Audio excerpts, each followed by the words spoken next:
இன்னைக்கு இந்த வீடியோவில் CMDA rules and regulations, stop work notice, ஒரு lock and seal demolition notice, ஒரு ஸ்டாப் ஒர்க் நோட்டீஸ் எப்போ கொடுக்கணுன்றது அதிகாரம் ஆரம்பத்தில் வந்து பார்த்தீங்கன்னா பில்டிங் கட்டி 3 வருஷத்துக்குள்ளே தான் கொடுக்கலாம் அப்படின்னு சட்டம் இருந்தது. இந்த சட்டத்தை திடீர்னு வந்து 2007 2009 ஒரு அமெண்ட்மெண்ட் கொண்டுட்டு வந்து மாற்றிட்டாங்க. இந்த மாதிரி 3 வருஷத்துக்குள்ளே உள்ள நோட்டீஸுக்கு தான் நீங்கள் demolition notice, stop work notice issue பண்ணணுன்ற அதிகாரம் கிடையாது. எந்த பில்டிங் எப்போ கட்டின பில்டிங்காக இருந்தாலும் அப்படின்ற மாதிரி அந்த 3 வருஷம் within 3 years from the date of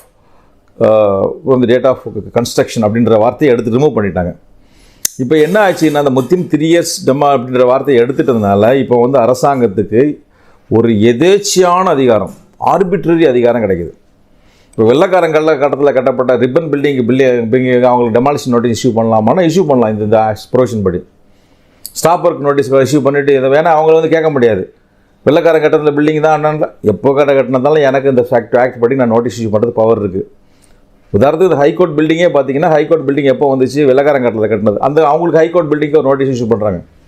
issue பண்ணி இதை மாதிரி நீ வந்து பிளானுக்கு ப்ரொடியூஸ் பண்ணுங்கள். ஸோ பிளானுக்கு ப்ரொடியூஸ் பண்ணலாம், lock and seal notice issue பண்ணலாமா இஷ்யூ பண்ணலாம். ஏன்னா அந்த ப்ரொவிஷனில் within 3 years from the date of கன்ஸ்ட்ரக்ஷன்ற வார்த்தை ரிமூவ் பண்ண காரணத்தினால கவர்மெண்ட்டுக்கு ஒரு எதேச்சியான அதிகாரம் கிடச்சிது. எந்த பில்டிங்கு வேணால் எந்த வருஷம் கட்டின பில்டிங்குனாலும் இதே மாதிரி நீங்கள் ஸ்டாப் ஒர்க் நோட்டீஸ் இஷ்யூ பண்ணலாம், lock and seal notice issue பண்ணலாம், டீஆக்குபேஷன் நோட்டீஸ் இஷ்யூ பண்ணலான்ற ஒரு பவர், எதேச்சியான பவர் உங்களுக்கு வந்துச்சு.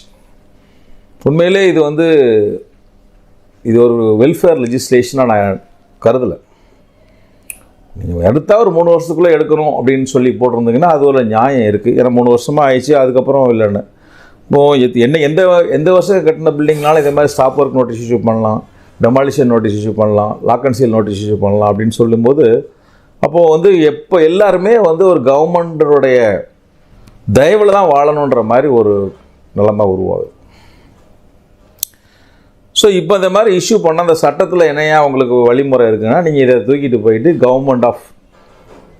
கவர்மெண்ட்டுக்கிட்ட அது மாதிரி urban land under secretary to the கவர்மெண்ட்டில் ஒரு அப்பீல் ஃபைல் பண்ணலாம். செக்ஷன் 80 and 80A இது மாதிரி எங்களுக்கு இது மாதிரி lock and seal demolition notice issue பண்ணிட்டாங்க, இல்லை எங்களுக்கு என்ன சொல்கிறது டீஆக்குபேஷன் நோட்டீஸ் இஷ்யூ பண்ணிட்டாங்க, ஸ்டாப் ஒர்க் நோட்டீஸ் இஷ்யூ பண்ணாங்க, இதெல்லாம் வயலேஷனாக இருக்குன்னு சொல்லி ஏதாவது கிரவுண்டில் ரைஸ் பண்ணி ஒரு அட்வொகேட்டை வச்சு நீங்கள் அப்பீல் போடுறதா போடலாம்.